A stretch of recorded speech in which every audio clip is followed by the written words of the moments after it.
ভগবান।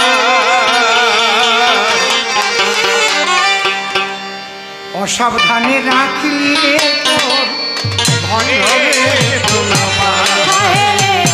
অসাবধানে রাখলে তোর ঘরে পোলাপান হয় রে, অসাবধানে রাখলে তোর ঘরে পোলাপান।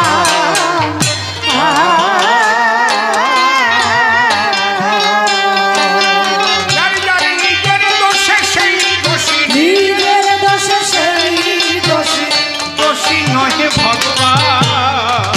অসাবধানে রাখলে তোর ঘরে পোলাপান হয় রে, অসাবধানে রাখলে তোর ঘরে পোলাপান।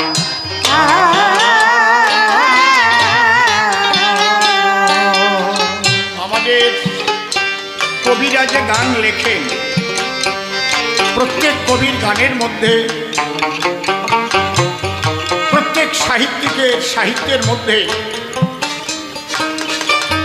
প্রত্যেক কবির কবিতার মধ্যে একটা জাগতিক জগতের কথা থাকে আর একটা আধ্যাত্মিক জগতের কথা থাকে।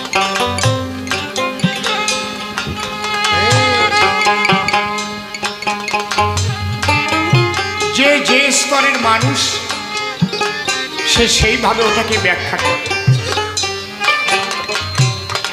উদাহরণস্বরূপ লাগে বলা, একটা কাগজের উপরে লেখা আছে কমলা। যে ছেলেটি অথবা মেয়েটি কোনোদিন স্কুলে যায়নি, অক্ষর জ্ঞান নাই, নিরক্ষর, তার কাছে যদি আমি কাগজটা ধরি, বলুন নরনারী, তাহলে সে কি বলবে? এটা কালি দিয়ে এর উপরে দাগানো হয়েছে, সে তো অক্ষর চেনে।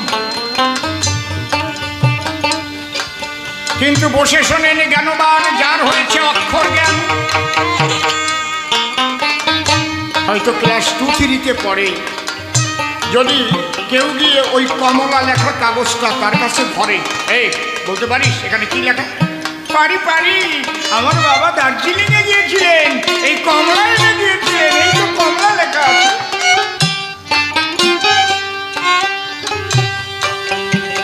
কিন্তু যারা পড়ে ইউনিভার্সিটি বা কলেজে, যারা উন্নত হয়েছে নলেজে, তাদের কাছে গেলে দেখেন কি বলে যে, এটা কি লেখা?